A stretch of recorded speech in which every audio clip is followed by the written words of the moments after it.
नमस्कार, मैं अविनाश सैनी। पिछले 2-3 दिन से लगातार जो फेसबुक चलाते हैं, ट्विटर चलाते हैं, यूट्यूब चलाते हैं, उनकी सांसें अटकी हुई हैं।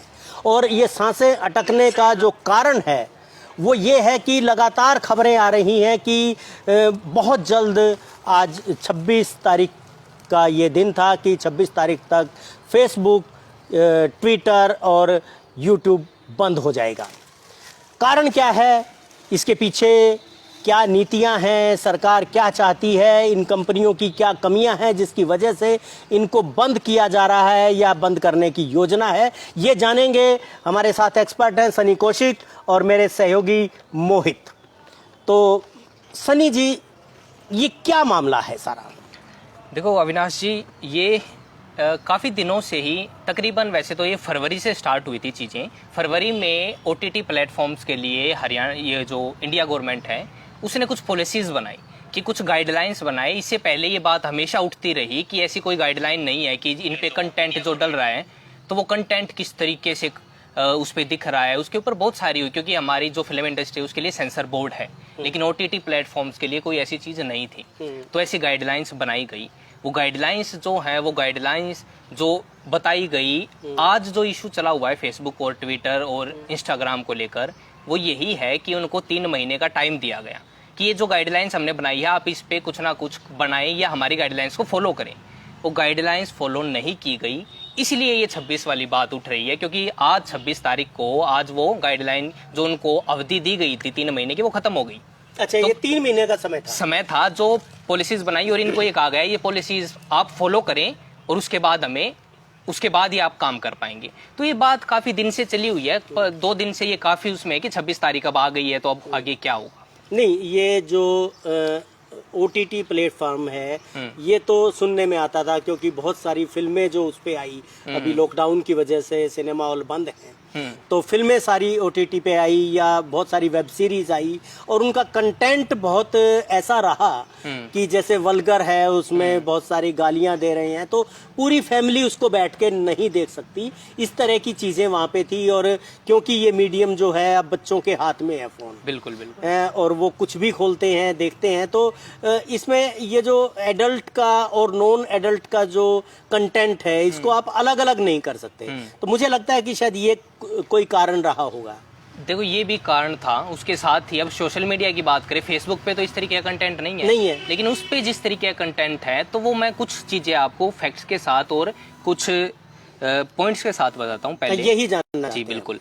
देखो, अगर हम बात करें कि कितने यूजर अभी सोशल मीडिया पर है और कौन कौन से प्लेटफॉर्म पर है, अगर हम सबसे पॉपुलर व्हाट्सएप की बात करें तो 53 करोड़ लोग, इंडियन जो पॉपुलेशन है 53 करोड़ लोग उसमें से व्हाट्सएप पर हैं अभी। अच्छा। हाँ, 53 करोड़ लोग व्हाट्सएप चलाते हैं, और हमारी जनसंख्या है अब 130 करोड़, थोड़ी बहुत और ऊपर हो चुकी होगी। तो उसमें से 53 करोड़ लोग तो लगभग 40% के आसपास। हाँ, और ये जो आंकड़े मैं बता रहा हूँ, ये सरकार के आंकड़े हैं, व्हाट्सएप के आंकड़े नहीं बता रहा मैं, उस कंपनी के नहीं बता रहा, जो सरकार ने कहा है, जो सरकार ने उस गाइडलाइंस को बनाते टाइम जो दी चीजें। तो व्हाट्सएप पे 53 करोड़, उसके बाद यूट्यूब आता है उसके बाद दूसरे नंबर पर, जिस पर 44 करोड़ जो यूजर्स हैं, 44 करोड़ लोग उसको इस्तेमाल करते हैं। फेसबुक आता है 41 करोड़, उसके बाद आता है इंस्टाग्राम 21 करोड़। फेसबुक और इंस्टाग्राम एक ही कंपनी है, एक ही प्लेटफॉर्म, फेसबुक से ही चलते हैं वो चीजें। इंस्टाग्राम तो उनको अगर हम जोड़े तो 61 करोड़ लोग तकरीबन उस पे है, लेकिन इसको हम थोड़ा सा ऐसे भी देख सकते हैं, जो फेसबुक पर है वो इंस्टाग्राम पर भी है, तो एक कंपनी के लिए वो एक जैसी सी बात होती है। उसके बाद आता है ट्विटर। देखो, कुछ लोगों में काफी पॉपुलर है, लेकिन उसको यूज करने वाले सिर्फ 1,75,00,000 लोग हैं। वो क्रीम है, क्योंकि वो एक इस तरीके का प्लेटफॉर्म नहीं है जिस तरीके का सोशल मीडिया हम बोले फेसबुक है या ट्विटर है, इस तरीके की नहीं है। उस पे एक अलग चीज है, लेकिन उसकी प्रभावशीलता मुझे लगता है ज्यादा है। हाँ, आप इस तरीके से ले सकते हैं। उस पे अभी पॉपुलेशन कम है, और उस पे क्योंकि लोगों को फॉलो किया जाता है, लेकिन फिर भी गवर्नमेंट की जो ऑफिशियल जितने हैं या गवर्नमेंट के अपने अकाउंट्स है, तो वो होल्डर ट्विटर पे ज्यादा है। तो 1,75,00,000 के आसपास अभी है। और एक नया प्लेटफॉर्म आया, KOO, कू ऐप बोलते हैं उसको, बोला जा रहा है इंडिया का ट्विटर। इसने थोड़ा सा ट्विटर को कंपटीशन देते हुए, इंडिया बेस्ड कंपनी है ये, इसके अभी 60 लाख के आसपास यूजर्स हैं। ये नई उभरती हुई कंपनी है। साथ ही ये कंपनी आज के बाद अगर और बंद भी हो जाते हैं तो ये काम करेगी, क्योंकि इसने उन रूल्स को फॉलो किया जो गाइडलाइन सरकार ने दी, उसको इसने फॉलो किया। एकमात्र ये कंपनी है जो इस रूल्स को, इन गाइडलाइंस को फॉलो कर रही है। साथ ही अब मैं आपको बता देता हूँ कि एक्चुअल में गाइडलाइंस है क्या। ये आप भी जानना चाहोगे और हर कोई जानना चाहेगा कि गाइडलाइंस है क्या, जिसको ये नहीं मान रही है, सरकारें ये नहीं मान रही हैं। तो गाइडलाइंस उसके हमारे पास बेसिक से 5-6 रूल्स हैं जो सरकार ने कहा कि आप ये चीजें माने। सबसे पहली है नोडल ऑफिसर। हर कंपनी में एक नोडल ऑफिसर होता है, तो सरकार ने कहा कि आप भी एक नोडल ऑफिसर नियुक्त करो जो इंडिया बेस्ड हो, इंडिया के ऑफिस में जो होगा वो नोडल ऑफिसर होगा। उसके बाद उन्होंने कहा कि एक RGO, रेजिडेंट ग्रीवेंस ऑफिसर, आपको एक इस आदमी की नियुक्ति करनी होगी, एक पोस्ट आप बनाइए। मतलब कोई भी ग्रीवेंसेस अगर आपके फॉलोवर्स को हो आपसे, कोई भी उनकी समस्याएं हो, उनकी शिकायतें हो, तो उसको सुनने वाला कोई व्यक्ति फिजिकली होना चाहिए, जिसके पास आप जा सके। उसके बाद इन्होंने कहा कि जितनी भी ये सोशल साइट्स हैं, इनको मंथली रिपोर्ट्स बनानी होगी अपनी। उस मंथली रिपोर्ट में क्या होगा, आपके पास कितनी कंप्लेंट्स आई, आपने कितनों का निवारण किया, साथ ही कौन सी पोस्ट को हटाया गया और क्यों हटाया गया। ये 4 चीजें उसके अंदर होनी चाहिए और उसकी आप मंथली रिपोर्ट्स तैयार करोगे और सरकार को प्रस्तुत करो। अभी ये सरकार को देनी है या किसको देनी है ये बात नहीं हुई है। उसके बाद लेकिन इसमें छुपी हुई बात तो ये है, अभी हम उस पे भी करेंगे, एक बार बता दे दर्शकों को कि मेन चीजें क्या है। उसके बाद एक 5वीं चीज आती है इसमें, फिजिकल एड्रेस इन इंडिया। अभी फेसबुक, यूट्यूब या गूगल पे, जिस पे भी जो भी वेबसाइट्स हैं, उनका फिजिकली एड्रेस इंडिया का नहीं है। वो किसी का कैलिफोर्निया का है, किसी का लॉस एंजलिस का है, तो किसी का और कहीं का है। इस तरीके से जहाँ उनका हेडक्वार्टर है, हेडक्वार्टर बेस्ड वो काम करते हैं। लेकिन इसमें IT रूल्स जो बनाए गए, गाइडलाइंस, उसमें एक ये पॉइंट है कि फिजिकल एड्रेस हो और वहाँ वो एड्रेस आपका वेबसाइट और आपके ऐप पे मौजूद हो, कि अगर मेरे को कुछ लग रहा है, मेरे को दिक्कत है किसी पोस्ट से या मैंने कोई कंप्लेंट की, तो मैं कहाँ जाऊँ, तो वो चीज इसमें होनी चाहिए। उसके बाद लास्ट जो 6ठा पॉइंट है वो है, अगर कोई कंप्लेंट करता है तो उसको 24 घंटे के अंदर अंदर आप उसका निवारण करें, उसको सोल्व किया जाए। ये 6 चीजें हैं जिसके ऊपर अटका हुआ है सारा पेज, और सरकार ये अपने रूल्स में उसने डाला, और फेसबुक हो, ट्विटर हो, ये सब ने अभी तक इनको नहीं मानना है। इस पे कहना क्या है, फेसबुक का कहना ये है कि अभी हमारी बात चल रही है, हम सम्मान करते हैं आपकी पॉलिसीज का, हम सम्मान करते हैं, इंडियन गवर्नमेंट ने जो बनाया उसका सम्मान करते हैं, लेकिन अभी हमारे प्रोसेस में है, क्योंकि हम इंडिया के लिए, हम सिर्फ इंडिया में काम नहीं करते, हमारी एक लंबी प्रोसेस है, ऑर्गेनाइजेशन बहुत बड़ी है। मैं अपने दर्शकों को ये बता दूं कि ये मामला कोर्ट में पहुंच गया है। कंपनियां, सरकार ने जब ये टाइम फ्रेम लागू किया 3 महीने का, तो उसके बाद कंपनियां कोर्ट में चली गई, और अभी ये मामला दिल्ली हाई कोर्ट में है, और कोर्ट से उन्होंने समय मांगा है कि हमें समय चाहिए। जो सन्नी बता रहे हैं कि उन्होंने समय की मांग की है कि हमें कुछ समय चाहिए, तो कोर्ट के थ्रू ये सारा जो अब बात कंपनियों के साथ हो रही है वो ये हो रही है। साथ ही फेसबुक ने समय मांगा, लेकिन कितना अभी ये कुछ हुआ नहीं। लेकिन ट्विटर कह रहा है कि हमें 6 महीने की मोहलत दे दी जाए, 6 महीने में हम अपना बता देंगे कि हम इसको इंडिया में रखेंगे या हम यहाँ से ड्रॉबैक कर जाएंगे। वो चीजें अभी ये हुआ है। तो ये सारी पॉलिसी का है जो लड़ाई चली हुई है, और फेसबुक लगभग इन्हीं कंपनियों की लड़ाई है, और इन्हीं पे छाई हुए हैं। ये भी देखो आप, फेसबुक के जरिए ये बात फैली होगी, कल से फेसबुक नहीं चलेगा। हम इस वीडियो को कर रहे हैं, आप फेसबुक पे देख रहे हो, तो हो सकता है थोड़ी देर के बाद आप ना भी देख पाओ। अगर ऐसा होता है तो ऐसी कोई डराने वाली बात नहीं है, ये बंद हो जाएगा, नहीं हो जाएगा, एक प्रोसेस। आज का दिन तो मुझे लगता है चला गया, क्योंकि आज की डेडलाइन थी, वो चला गया। और क्योंकि उन्होंने समय मांगा है कोर्ट के थ्रू, तो कोर्ट ने कुछ डायरेक्शंस उनको दी होंगी कि भाई इनको समय दे दिया जाए अगली हीयरिंग तक, या जो समय उन्होंने 6 महीने का मांगा है, तो वो समय मुझे लगता है सरकार की तरफ से दिया गया है। और इस वजह से अभी आपको डरने की कोई ज़रूरत नहीं है, क्योंकि आप हमारा प्रोग्राम देखते रहेंगे फेसबुक पे, ये बंद होने वाला फिलहाल नहीं है। हाँ, इस पे विवाद है, और विवाद का निवारण सरकार और कंपनियों के बीच में जो टर्म्स एंड कंडीशंस होंगी उसके आधार पे होंगी। मोहित जी, आप भी मीडिया से जुड़े हैं, और लगातार इन चीज़ों पे नज़र बनाए हुए हैं कि क्या बंद होगा, क्योंकि जनता से जुड़े हुए हैं लगातार। तो आपको क्या लगता है ये मामला क्या है? देखिएगा, मेरे को ये लगता है कि ये चीज़ें कभी बंद नहीं होती। कई बार अगर सरकार को ये लगता है कि इन चीज़ों से देश की आर्थिक जो, या ये मान सकते हैं कि भाई एकता और अखंडता को खतरा है, संप्रभुता को खतरा है, तो हो सकता है वो इस तरह का कोई स्टेप उठा सकती है। जिस तरह से टिकटॉक का केवल इंडिया का सर्वर बैन है, जबकि अन्य देशों में वो चलती है। तो इसी तरह से हो सकता है अगर सरकार को ये लगेगा कि एकता अखंडता है, संप्रभुता खतरा है, तो हो सकता है वो इस तरह का कदम उठाएंगे। लेकिन अगर इस तरह का वो कदम उठाती है तो इसका खामियाजा कहीं ना कहीं सरकार को भी भुगतना पड़ेगा, क्योंकि जो 2014 के बाद की पॉलिटिक्स रही है वो लगभग सोशल मीडिया के ऊपर से, सोशल मीडिया से उठी है। किसी को चेहरा बनाया गया तो सोशल मीडिया ने बनाया है, वो चाहे प्राइम मिनिस्टर का दूसरा नाम रखा गया हो या अपोजिट में राहुल गांधी जी उनका दूसरा नाम रखा गया हो, सोशल मीडिया की देन है दोनों चीजें। तो सरकार को भी इसका खामियाजा भुगतना पड़ेगा। अगर कल को दूसरी सरकार आती है तो सेम उसके ऊपर भी अप्लाई होता है, उनको भी यही खामियाजा भुगतना पड़ेगा। तो इस तरह का फैसला लेने से मैं भी सरकार हिचकेगी। दूसरा, इसके अल्टरनेट ऑप्शन नहीं है अभी तक। इंडिया के पास कोई भी अल्टरनेट ऑप्शन नहीं है। जब तक अल्टरनेट ऑप्शन नहीं होगा तब तक यह चलेगी। या तो सरकार अल्टरनेट ऑप्शन तैयार करके दे लोगों को कि भाई आप इसके ऊपर आइए और ये लोग इस तरह की फैसिलिटीज देंगे। अब जैसे चाइना ने किया, चाइना ने जो गूगल है उसको बैन किया जी। तो अपना जो लोकल है, जो राष्ट्रीय स्तर का, उन्होंने अपना नया सर्वर सिस्टम उन्होंने बनाया। हाँ, और ब्राउजर है यूसी ब्राउजर के नाम से वो उन्होंने अपना ब्राउजर बनाया और जितना भी सरकारी कामकाज होता है वो चाइना के जो यूसी ब्राउजर है, जो मोहित जी ने बताया, उनका जो लोकल है उस पे होता है, वो गूगल पे नहीं जाता, क्योंकि उनका कहना है कि गूगल को जो ऑपरेट करते हैं, उनका जो ऑफिस है वो अमेरिका में है और जो कंपनी है वो अमेरिका बेस्ड कंपनी है, तो वो उनके राष्ट्रीय हितों को किसी तरह से नुकसान पहुंचा सकते हैं। जी, ये बात एक इसमें थोड़ा सा मैं बताना चाहूंगा कि कई बार कहते हैं कि हैकिंग का खतरा होता है। फॉर एग्जांपल, कोई भी चीज को हम गूगल पे सर्च करते हैं। फॉर एग्जांपल, मेरे को गाड़ी लेनी है, मैं सर्च कर लेता हूँ एक बार गूगल में कि फला गाड़ी क्या मॉडल है, क्या प्राइस है, क्या एवरेज है, तो वो चीजें फिर ऑटोमेटिकली गूगल, चाहे हम फेसबुक यूज करें, चाहे यूट्यूब यूज करें या कोई दूसरी सोशल साइट यूज करें, वहां पे ऑटोमेटिकली वो चीज, उस चीज के विज्ञापन हमें दिखने लग जाते हैं।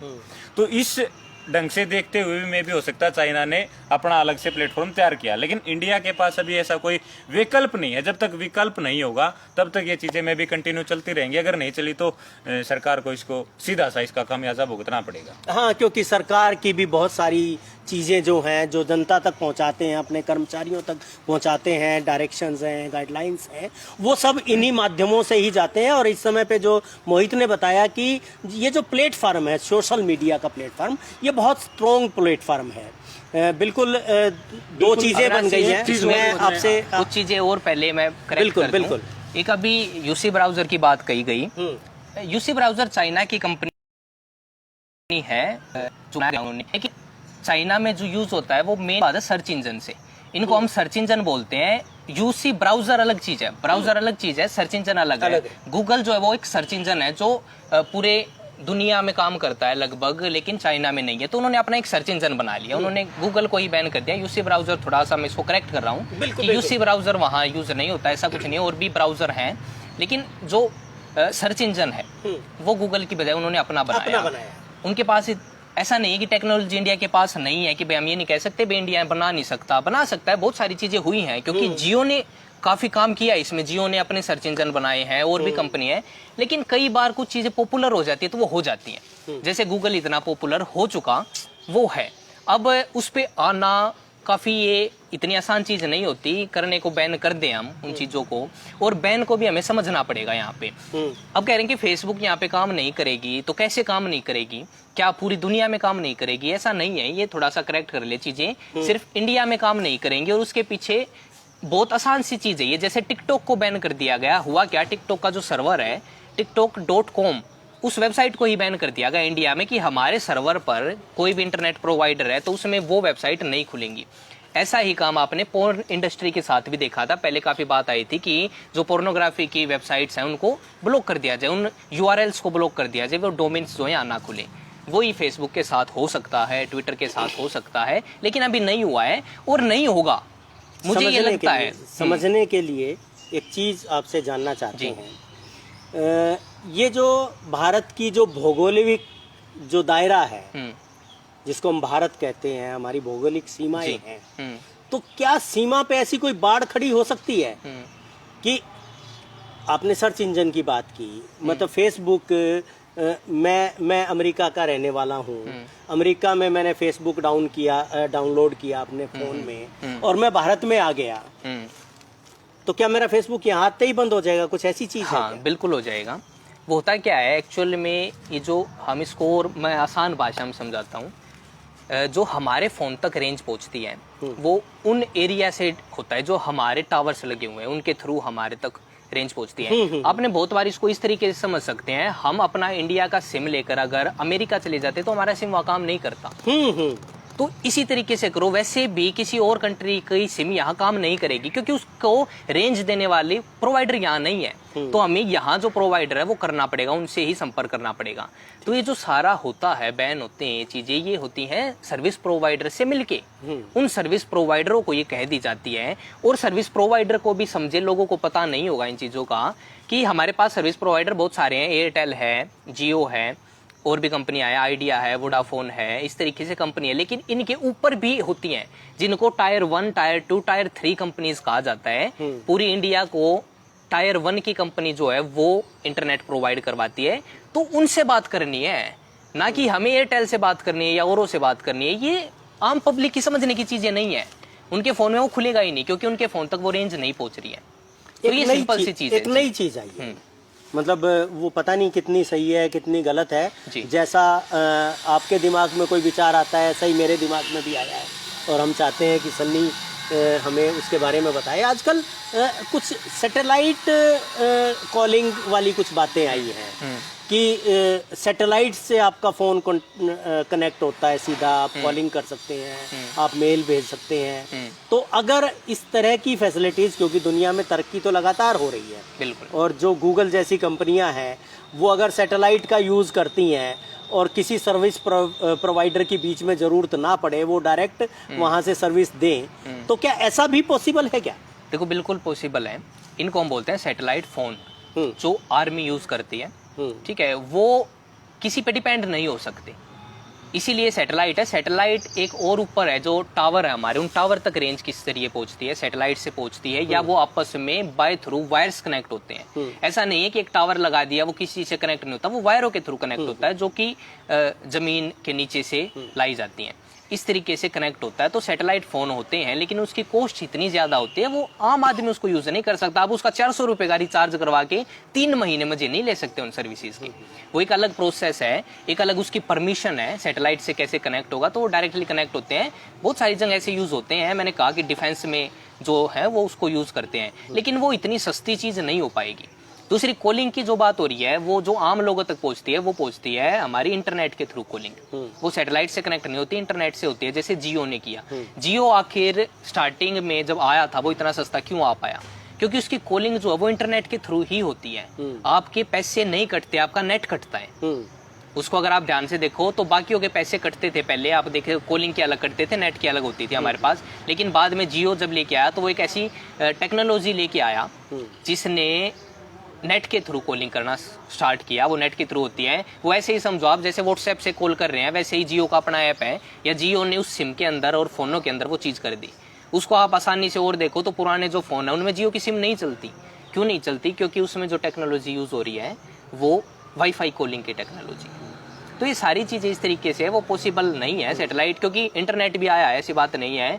एलोन मस्क की कंपनी है जो इंटरनेट लेके आई है, और अभी है कुछ देशों में उतारा है, अभी ट्रायल पे है वो, तो वो आ जाएगी। आप उसके थ्रू आपको किसी भी इंटरनेट प्रोवाइडर से इंटरनेट लेने की जरूरत नहीं है। आप जैसे छतरी लगती हैं इस तरीके से अपनी लगाइए और उसके बाद आप इंटरनेट चला सकते हैं। दूसरा, उसको आप कहीं भी ले जाके चलवा सकते हैं। आपको एक पैक लेना, वो डायरेक्टली सैटेलाइट से कनेक्टेड है। आप इंडिया में चलाएं, आप चाइना में चलाएं, आप कहीं भी चलाएं, उसको नहीं रोक सकता कोई भी। कुछ पॉलिसीज जरूर होंगी, लेकिन वो पॉलिसीज बाद में आएंगी। अब फेसबुक आया इंडिया में, यूट्यूब आया इंडिया में, गूगल आया इंडिया में, तब तो पॉलिसीज नहीं थी ये।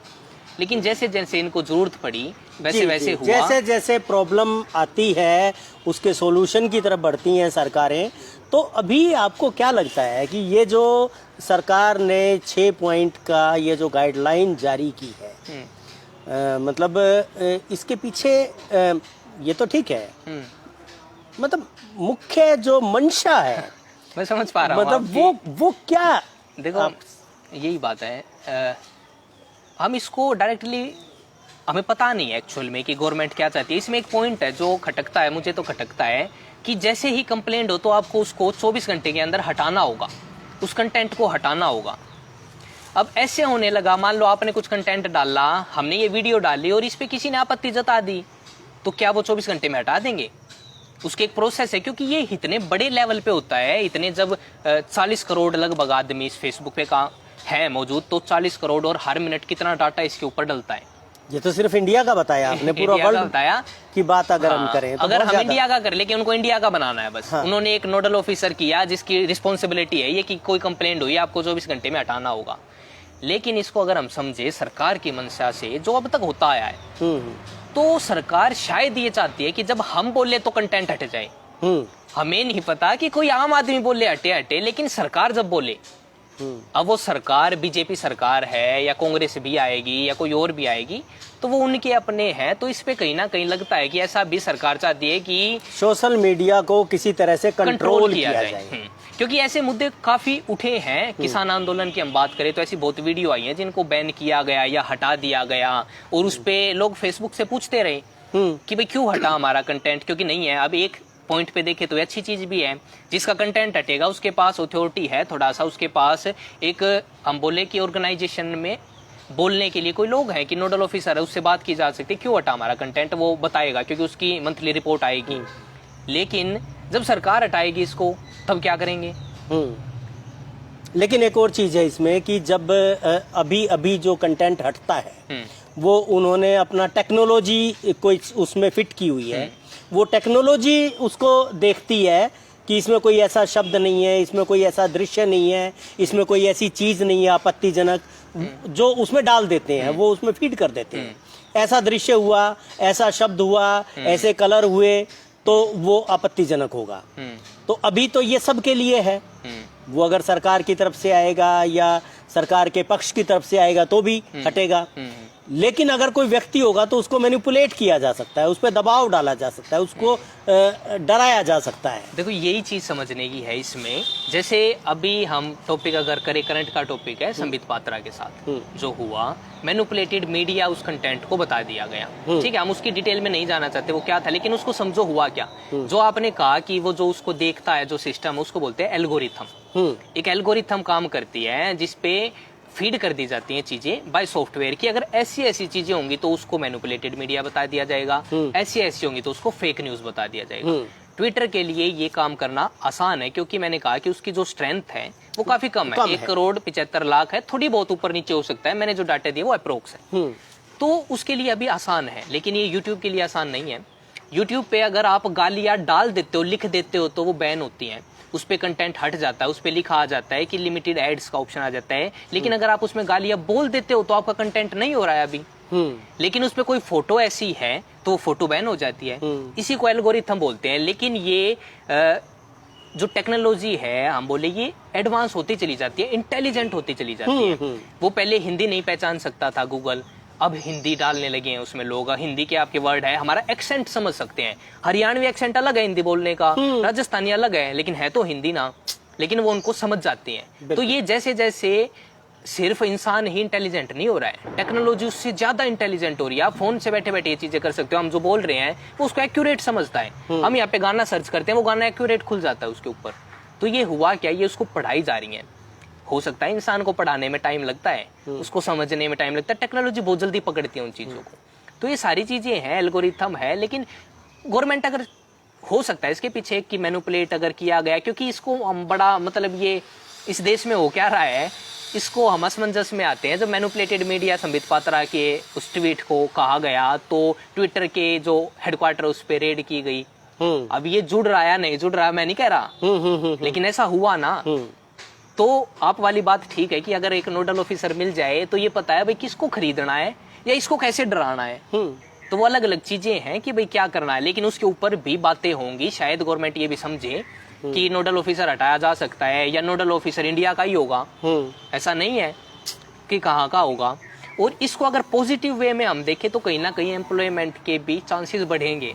यहाँ कोई लोग ये कह पाएगा मैं नोडल ऑफिसर हूँ फेसबुक का, इंडिया मेरे अंडर है, मैं पूरे इंडिया के लिए काम करता हूँ। तो ये अभी सारे पत्ते खुलने बाकी हैं, और होने के बाद पता चलेगा क्या होगा क्या नहीं होगा, क्या गवर्नमेंट अभी कोर्ट इसमें कितना आता है और वो किस तरफ है। तो ये सारी मतलब अभी सारी चीजें भविष्य के गर्भ में हैं, क्योंकि अभी सरकार ने अपनी तरफ से कुछ चीज गाइडलाइन दी हैं। कंपनियां इस पे मंथन कर रही हैं, इसके नफ़ा नुकसान को देख रही हैं, उनको कितना फ़ायदा होता है कितना नुकसान होता है, तो उसके आधार पे वो कंपनियां अपने लिए एक स्ट्रेटेजी बनाएंगी सरकार के साथ डील करने की। मोहित जी, आप क्या कहना चाहोगे? मेरा एक सवाल है सन्नी जी से भी और आपसे भी। जैसे इंडिया है, गवर्नमेंट है, वो एक नारा दे रही है डिजिटल इंडिया, कैशलेस इंडिया। क्या अगर वो डिजिटल जो प्लेटफॉर्म है, सोशल मीडिया के जो प्लेटफॉर्म है, उनको अगर बैन करती है तो क्या कैशलेस इंडिया, डिजिटल इंडिया हो पाएगा? क्या लगता है आप लोगों को? देखो एक्सपर्ट राइट, ये डिजिटल का एक ये तरीका है, हमेशा होता है। जैसे हरित क्रांति आई तो हम इसको बोल सकते हैं, टेक्नोलॉजी की क्रांति आई, डिजिटल वर्ल्ड की हम कोशिश कर रहे हैं, तो उसमें बहुत सारी चीजें आती हैं। लेकिन सरकार, कुछ रूल्स हमेशा बनते रहते हैं, कुछ दिक्कत आती रहती है। वही बात हम डिस्कस कर चुके हैं कि अभी सरकार को लग रहा है ऐसे मैनेज की जानी चाहिए। तो हो सकता है इसका नेगेटिव पॉइंट हो, लेकिन पॉजिटिव भी निकलेंगे, बहुत सारी चीजें पॉजिटिव भी होंगी। अब ये तो मंशा सरकार के ऊपर है ना कि उनकी नीयत कैसी है, वो किस कंटेंट को बैन करते हैं। अगर हम इसको सिर्फ पॉजिटिव तरीके से देखें तो ये अच्छी चीज है।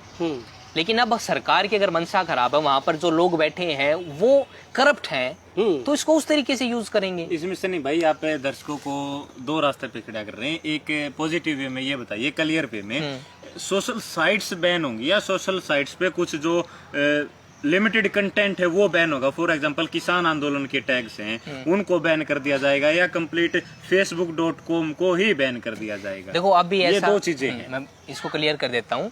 अभी जो बात चल रही है वो फेसबुक को ही ब्लॉक करने की चल रही है, क्योंकि आप या तो ये शर्तें मान लो, नहीं तो हम आपको बंद कर देंगे। ये है, और ऐसा होता आया है, जरूरी नहीं है, कोई नई चीज नहीं है। आप बस चलाने के लिए जब अपना लाइसेंस बनवाते हो, रोड मतलब जो प्राइवेट बस है, तो उसकी भी कुछ पॉलिसीज होती हैं कि आपको ये करना पड़ेगा, आपको ये करना पड़ेगा। तो उस तरीके से समझो आप इसको। अभी फेसबुक को ये कहा गया कि अगर आप इंडिया में काम करना चाहते हो तो इन शर्तों को मान लो। इससे पहले हमारे पास अभी तक कोई रूल ऐसा नहीं था कि फेसबुक आ जाए। जैसे फेसबुक आया, आ गया फेसबुक इंडिया में, ऐसे ट्विटर आया, ऐसे ही और आए, ठीक है। अब इसके रास्ते किसने खोले? ये भी तो सरकार ने खोले था ना। FDI जो हुआ था वो भी तो यही था ना, तो उन कंपनियों ने किया। यहाँ की बहुत सारी कंपनियां खरीद ली गई FDI की उसमें, ठीक है। पेटीएम है, पेटीएम को खरीद लिया, चाइना ने खरीदा, तो इंडिया का था, ब्रांड यहाँ का था, बनाया यहाँ की कंपनी ने था, यहाँ के जो उसके एंटरप्रेन्योर थे वो यहाँ के थे, लेकिन खरीद लिया। तो इसी तरीके से खरीद दी गई। लेकिन अब ये एक पॉलिसी है, इसका तरीका है, उसको यूज कैसे करेंगे अभी हम इस पे नहीं कह सकते। वो मैं पहले कह रहा हूँ कि मनसा है उनकी, कैसे वो यूज अंदाजे नहीं लगाए, अंदाजे नहीं लगाए जा सकते, क्योंकि सरकार में कौन लोग बैठे हैं, वो क्या सोचते हैं, क्या चाहते हैं। और ये एक सरकार या दूसरी सरकार की बात नहीं है, ये एक पार्टी या दूसरी पार्टी की बात नहीं है, कोई व्यक्ति विशेष की बात नहीं है, ये एक नीति की बात है। और भारत सरकार ने इस समय पे एक नीति सोशल मीडिया के लिए लागू की। उसको फेसबुक, ट्विटर, यूट्यूब, इंस्टाग्राम, ये जो प्लेटफॉर्म्स हैं, इनको इसके लिए मनाने की कोशिश की कि आप इन गाइडलाइंस को मानो, तभी आप यहाँ पे इंडिया में टिक पाओगे। वो अभी जो कंपनियां हैं वो अभी कशमकश में है, पशोपेश में है कि उसको कैसे करेंगी नहीं करेंगी, बाद की बात है। लेकिन फ़िलहाल कहना ये है कि बहुत सारी बात हमें सन्नी ने बताई है, मोहित जी ने अपनी बात रखी है। उससे जो समझ में आता है वो ये आता है कि अभी फ़िलहाल आपके और मेरे फेसबुक को या ट्विटर को या इंस्टाग्राम को अभी कोई ख़तरा नहीं है, क्योंकि मामला कोर्ट में है और कोर्ट ने इसको आगे इस पे और आगे समय दिया जाएगा। और जो भी कंपनियों के साथ बार्गेनिंग होगी, बात होगी, जो म्यूचुअल अंडरस्टैंडिंग होगी, उसके आधार पे चीज़ें आगे बढ़ेंगी। तो एंजॉय करते रहिए, देखते रहिए हमारा प्रोग्राम और देखते रहिए अपना जो भी सोशल साइट आप चलाते हैं, प्लेटफॉर्म आप चलाते हैं। शुक्रिया, नमस्कार।